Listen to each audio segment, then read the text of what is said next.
And this is Real Estate Underground.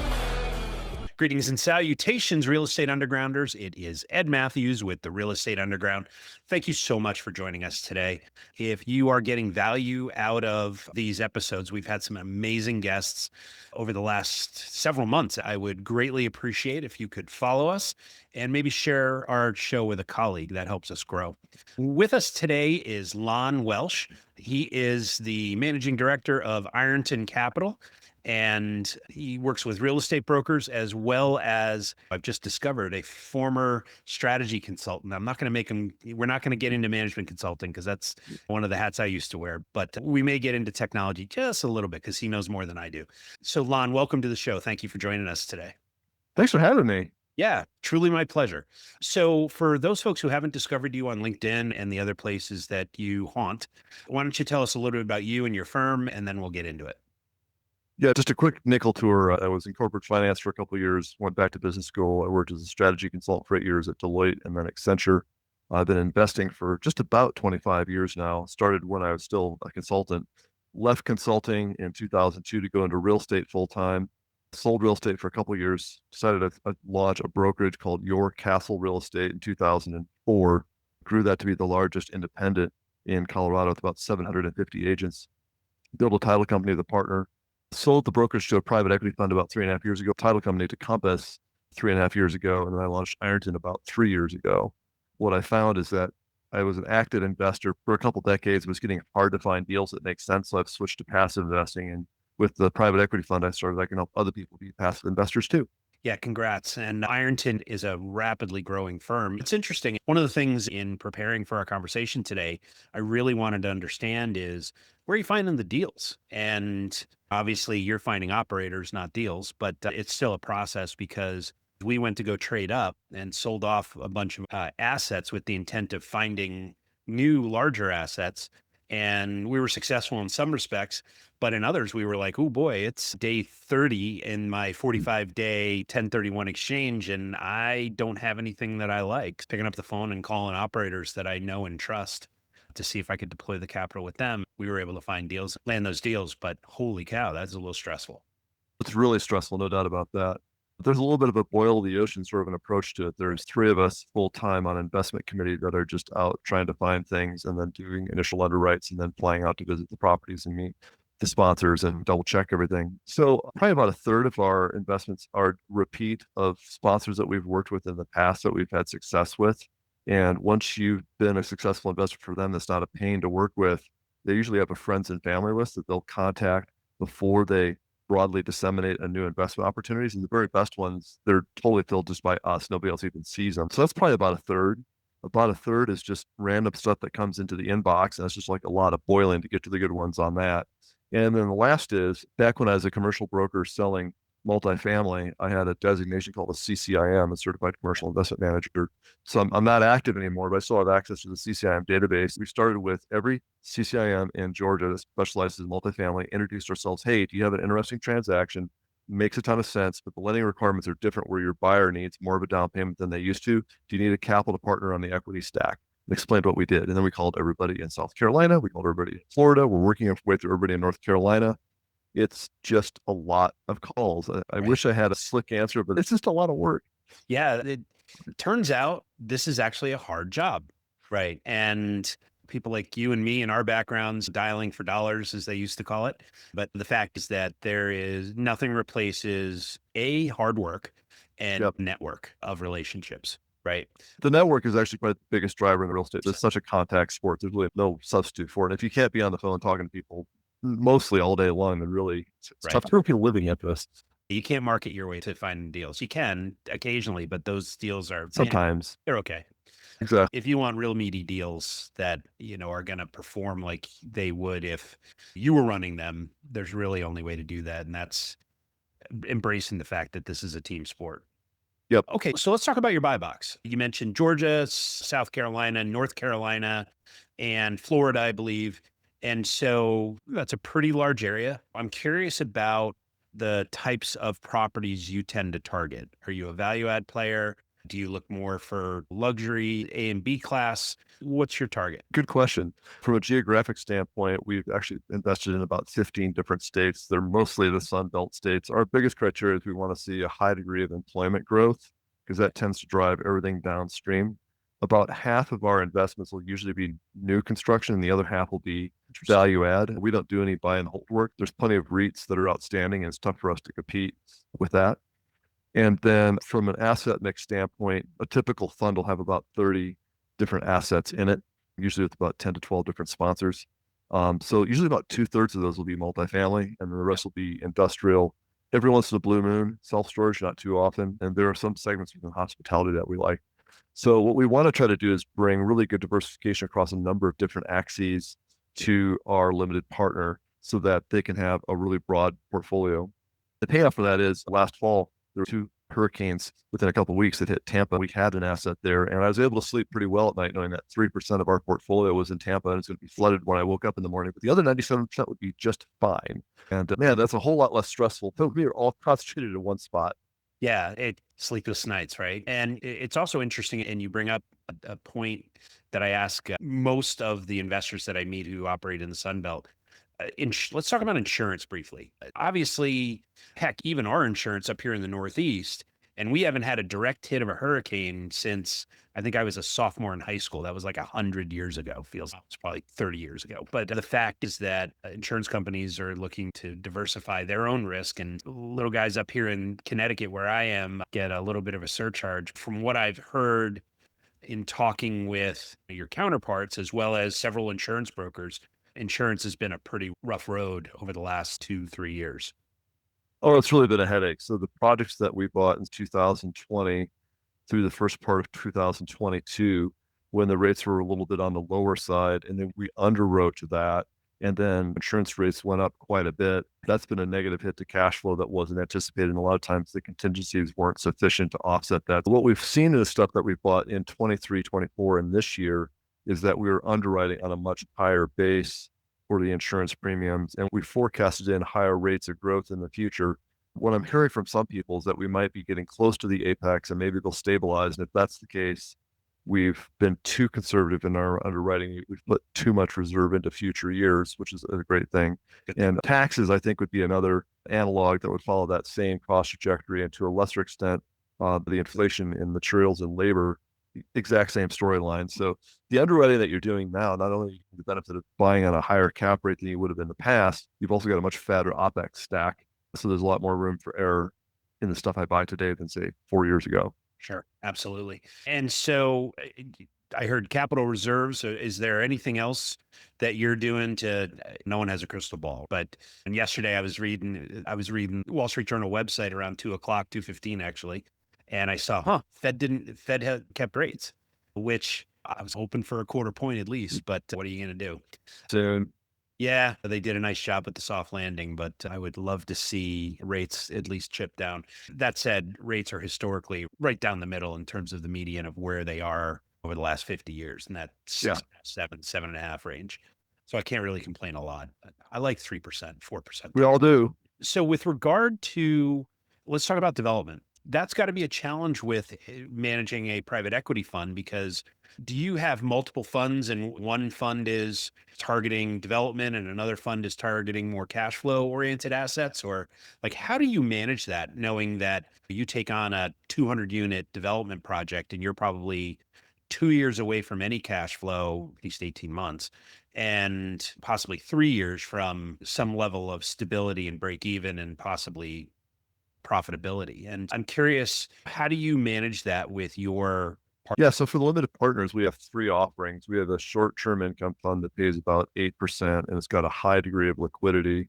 We've got a medium-term income fund that pays around 11 to 13, depending on how much you've invested with us. It's locked up for a year, 90 days notice. So not bad liquidity, but not as liquid as the short term. And then we've got our long-term growth funds. And our goal with the long-term fund is that there's no income or as little income as I can possibly manage to.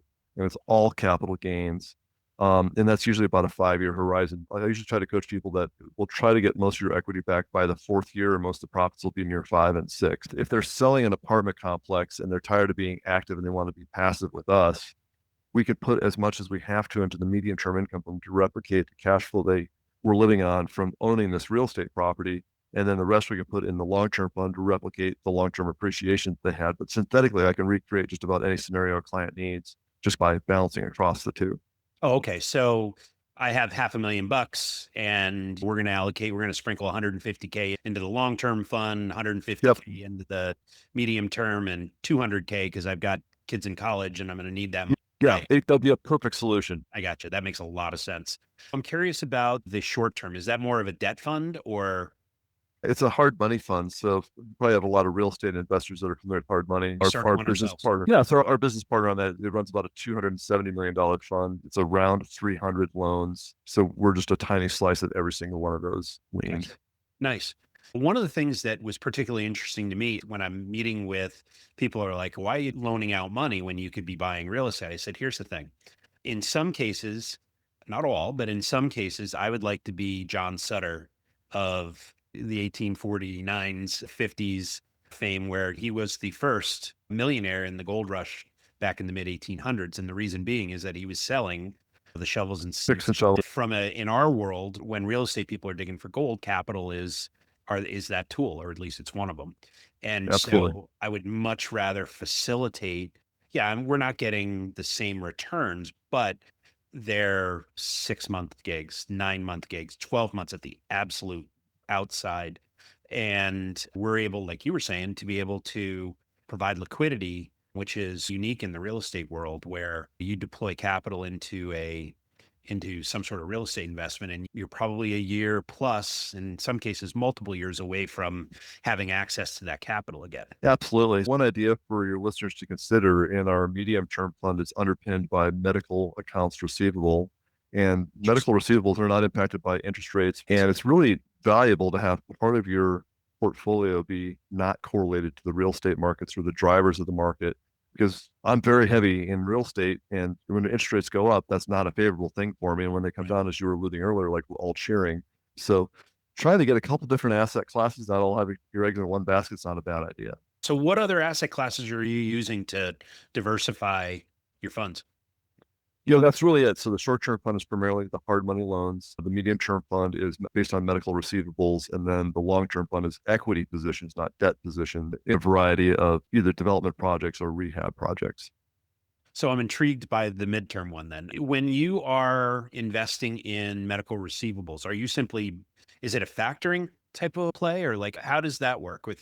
Yeah. So our co-GP that we work with on this is a 2-component solution. For larger claims, the physician or the medical practice is going to want to do all the work themselves on the billing and the paperwork administration side. But for small claims, say $30,000, it's just not worth their time to do it. So what we do is we completely take over the claim. We give them about a third of the value of the claim. So it's factoring in the sense that we're giving them an advance against receivable, but they don't have to pay us back. We're just taking the claim over, and we're doing all the paperwork from here on out. The challenge is if you're just selling money, which is what factoring is, then it's just a knife fight to see which bank can provide the best terms. We're providing a business solution, so then the terms don't need to be as attractive because we're solving a different problem entirely. Gotcha. And what we like to do is have a basket of about 100 of these medical claims from a physician's office or a clinic. We'll advance on about 95. We're only advancing a third of the value, and they're all cross-collateralized.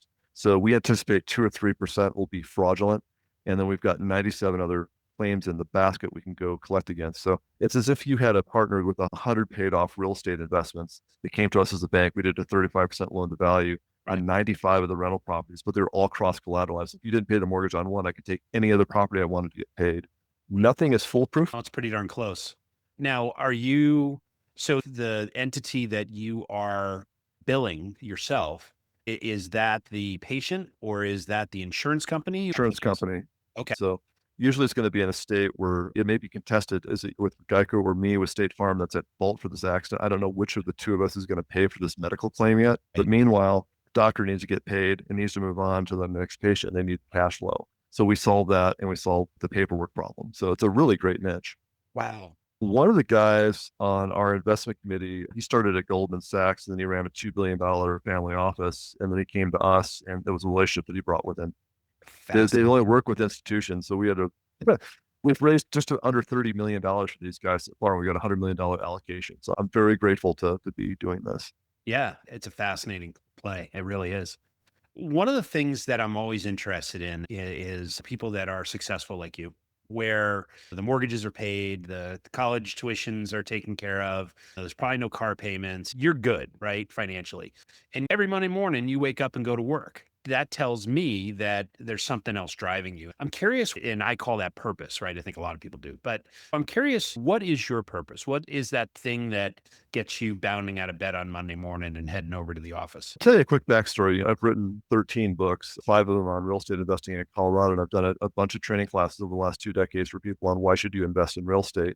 I'd have 20 people in a class, and at the end, one of them would say, yeah, I want to go buy an apartment building with you. And the other 19 would tell me, I'm too busy. I'm an attorney or an architect. I'm taking my kids to soccer practice. I can't buy real estate, but I sure love the idea.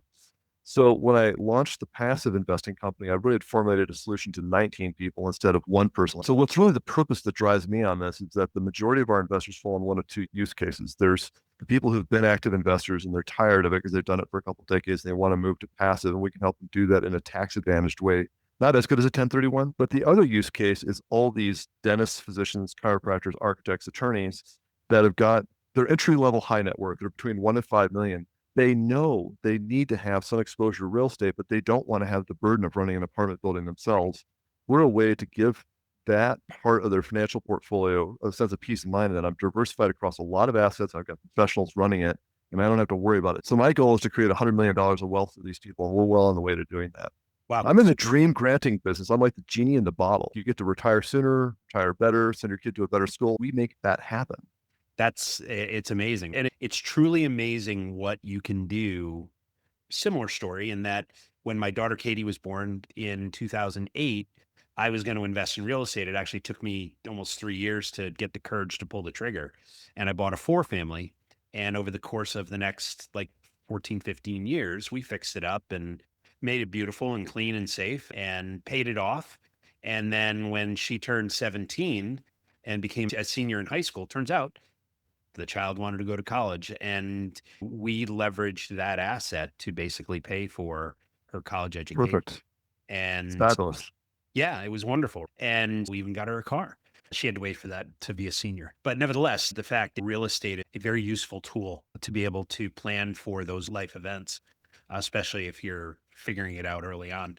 And the fact that you are the genie in the bottle granting more than 3 wishes, that's a pretty cool place to be. Absolutely. And one of the things that I'm always interested about, and we're going to talk about books in a minute, but I want to talk about your books for a moment because you reminded me, you've written 13 books. One of them I'm familiar with is The Complete Guide to Passive Diversified Real Estate Investing. One of the great things about a book, especially someone who has been there and done that like you, is they're basically boiling a sizable slice of their life into 200 pages. Yeah. Yeah, exactly. And I can sit and read or listen, is how I do it, to the book and basically understand and hopefully digest and implement some of the strategies and tactics that author has provided in the book to help me improve my business. And that's a really unique experience. Can you tell me a little bit about the experience of writing either that book, or if there's another book that you'd like to talk about, that's fine. But the passive book jumped out at me, so I figured I'd mention that one. That's a really good example. After talking to a lot of prospective investors, many of whom did eventually go on to invest with us, the idea of passive investing and what is a private equity fund, this was like a lot of really new information. What kind of due diligence do I do? What questions should I even ask? Right. When I talk to my CPA or my financial advisor, what things should I have them help me think about before I make this decision? Yeah. How does this kind of fit into the overall financial plan of my family? So these were like a set of questions that kept coming up on a recurring basis rather than me giving an hour and a half discussion to each person. I thought, I'm just going to write all these things down because there's a set of common themes. That's actually where the majority of my books came from. Like earlier, I want to invest in Colorado real estate. What are my options? Here's 8 different options. Here's 6 skills that investors tend to have. Let's do a diagnostic. Where are you relatively strong and relatively weak? Right. Based on that assessment, I can tell you that this class and this class are a good match. Here's why. These other 6 you should not look at. Here's why. And then there's a chapter on each of the 8 investment classes. Just read those 2 chapters that apply to you. It'll save you all this time and greatly increase your odds of success. And as a real estate broker, I want you to be successful so you come back and do 10 more. So this is the exact same thing. If your listeners would like a copy, it's just irontoncapital.com/RE underground, and you can download a free copy. Oh, that's awesome. Thank you, Lon. I know about a dozen people off the top of my head that are going to jump on that immediately. So that's great. That's great. Let's talk about other books. I'm always curious about how leaders like yourself sharpen the saw, so to speak. And I'm curious about A, how you take in information, how do you do it?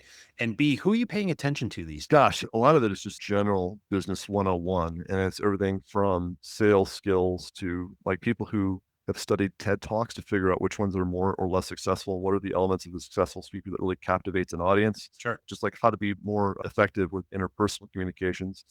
There's always something you can get better at, and half the time you realize, like, gosh, I heard this 7 years ago in a different book, but I'd forgotten about it. I really need to re-implement this. So I try to eat a pretty broad and varied diet. Yeah. Excellent. And so when you think about some of the creators, authors, and so on, what are some of the ones that have been particularly valuable to you over the last however much time? Oh gosh, it's embarrassing. Is you probably had this 55 times on your show, but Rich Dad Poor Dad Yeah. 25 years ago when I first got started, that crystallized for me more than anything else, really what the opportunity was, because that's something that we didn't learn in the MBA program, oddly enough. I think since then, books like Captivate were really good, just thinking through how you communicate, how you're received, how to adjust your delivery to have the impact that you want to have. That was incredibly helpful. Anything you could do from a communication standpoint, I think is to be a very high return on investment. Absolutely. Wonderful. So I'm also curious about the mentors you've had in your life. And I'm very specifically curious about the best advice you ever got and who gave it to you. When I started at Deloitte, there was this guy, John Bear, who was my first engagement manager. And something he told me that wasn't obvious to me at that moment in time is that he said, whenever you're talking to a client, our job is to affect some sort of a change in behavior to get a business outcome. And if we don't do that, we're entertainment, which is, we're not in the entertainment business. Right. So to do that, what you got to do is figure out what is it that's important to this person and what's the best way for them to receive information. So just to use like stereotypes, like if you've got an engineering type, they're going to want a lot of detail, a lot of supporting evidence, show me the whole chain of logic. You're going to have other people who are going to be maybe a little bit more like artists where you can just show them the composite picture and they don't really care about how you got there. If they see the vision, that's all they want. Identify what this person's style is and then adjust everything about your presentation format and the level of detail to that. And I was able to do it in a crude fashion almost immediately after he said it. And it got better results from a persuasion standpoint immediately. And then just by iterating over the years, I hope I get better and better. And I think the way to do that is just to ask a lot of good questions of the other person about how do you like to make decisions? What is the deliverable you're hoping to get from this? And then asking a couple whys behind that. Yeah. If you want to grow your overall investment portfolio from $2 million to $3 million, that's good for me to know. But what would that enable for your family if you pulled that off? You get to buy a better vacation home, you get to buy a boat, you get to retire sooner, you want to send your kid to a better college. The more granular you can get on the end goal, then you back solve. And then it's not abstract. There's a really meaningful why behind it. That's where you want to be. It's something I learned very early in my career as well. Understand where your customer or your client is in their journey, where they're trying to go, why they're trying to get there. And then your job, understand where they're trying to get and help them get there, right? Provide the alternatives. And Yep. some of those alternatives are things that they can do with you. And some of them are introductions to other people in the space. They've got to go out on their own, but at least you've given them a path. And in all three situations, you've added value to where they're trying to go. Absolutely. I think karma is a real thing and integrity is a real thing. If you help enough people get down that path, eventually they will reciprocate. And in some way, shape, or form, it does come back. It has for me for decades. That's what keeps me in Cheerios and coffee. I'm also curious about the way that humans grow, right? In my 55 years on this earth, I think I've learned a lot more from the mistakes that I've made than the successes I've had. And so I'm curious about a decision that you've made along the way. One of them, I'd like to talk in particular about the decision you'd love to have back. And if you can talk about that, kind of what was it, knowing that you're only as good as the information you have at the moment at the decision point, right? And so I'm curious about a mistake that you made, and if you were able to recover, how did you I'll recover? give you three of them. So the first is the decision to sell the real estate brokerage, which I built from scratch. I spent almost 2 decades running. In retrospect, I probably should have sold it 4, 5 years earlier and launched the passive investing firm. I think I was just reluctant to let go of something I knew so well and was like on autopilot making a lot of cash, and start something new was a little bit, gosh, this is going to be a lot of work. I'm glad I did it, but I should have done it sooner. So I think the corollary to that is there's a lot of people who are stuck in a bad job and they stay because it's known, or a bad relationship. And then when they finally end the relationship or they get laid off and they move on to the next thing, it's a terrible transition time emotionally. But when they get to the new thing, they're like, oh my God, why did I wait so long to do this? And this is an example of that. Right. I think the second is shifting from being an active investor to a passive investor. I don't need to prove to anybody I can slay the dragons anymore. I've had enough really great projects. I don't need to prove it to myself or anybody else. And I'd like to work just a little bit less. So I want to ski a little more, golf a little more. Letting go of something I'd done so well for so long to learn something entirely new, where once I figured it out, I wouldn't have to work as much, but get pretty similar returns. Yep. It took me longer to make that transition. And everybody on this call is going to have to go through that transition too, because you're not going to want to be 80 years old running a renovation of an apartment building. I don't know when people want to give it up. For me, I was in my early 50s, you might be in your 60s, but we all have to come to that moment eventually. And then probably the most actionable one is in our first fund, we only had 8 investments. It wasn't 30 and it wasn't enough diversification. So on those 8, it was a typical distribution, one complete disaster, one grand slam, and a bunch of base hits. And it all ended up averaging out okay. So the big mistake on that one was we bought an office building that was a huge value add in the office park suburb called Sugarland of Houston, like 3-4 months before COVID broke out. And we'd lost everything on that project. No one saw that coming. Yeah, exactly. But on the other hand, we did a build to rent project that we should have been like in the low 20s on our returns. We ended up delivering a 54% to our limited partners. And I'd like to tell you that I'm just really smart at picking out funds, but to be honest, we just got lucky. We bought it at the exact right moment in time in the cycle. We sold it at exactly the right moment in time. And we ran a fundamentally really good project on top of it. But the timing being perfect raised this from being like a 21 or a 22 to a 54. So when I talk to people who are considering passive investing and you're evaluating a sponsor and they trot out these really great success stories, you've got to take some time thinking about when did you get in and get out of the project and think through how much of this was just luck of the timing cycle and how much of it was actually authentic, what they did operationally, because they can be very significant factors. And those two stories, I think, bookend the experience. I agree. Thank you for sharing that. The fact is that the late 2019, 18, 19, and early 2020s, 2021, 22-ish, made a lot of people look a lot smarter than they were, including. Exactly. Yeah. So the last question in the lightning round, I'm curious about success. How do you define that in your life? I've been fortunate enough to do a lot of real estate projects for a couple decades, and I've built and sold 2 companies. So what I focus now on is I'm on the board of directors for 3 charities in Denver, trying to help them achieve their mission. So that's part of it.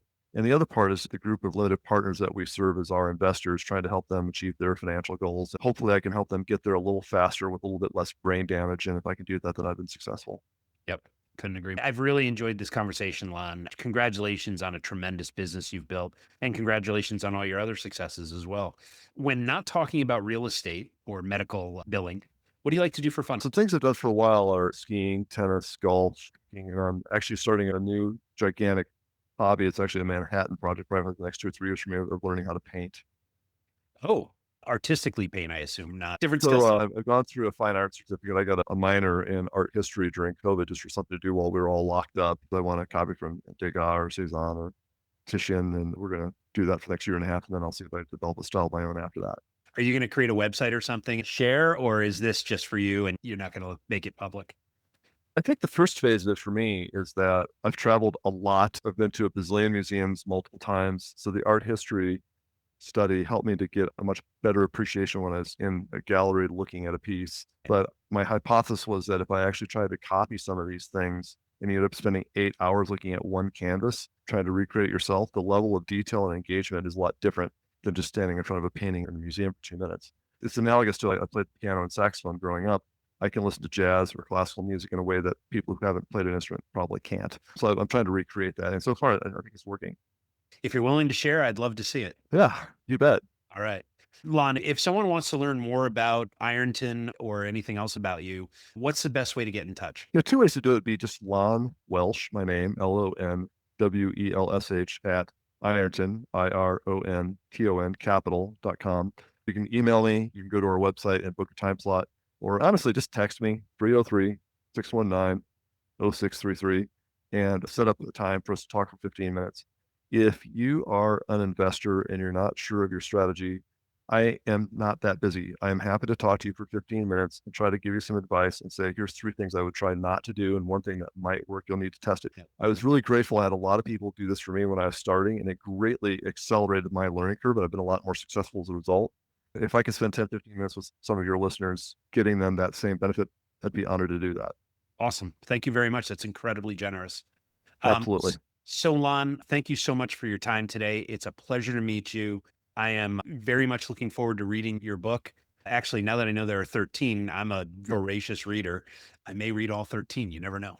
Thank you for your time, and it's really good to meet you. Thank you. Thanks for your time. My pleasure. This has been the Real Estate Underground podcast. Thank you so much for listening. Don't forget to rate, review, and subscribe. It helps us grow. Until next time, happy investing.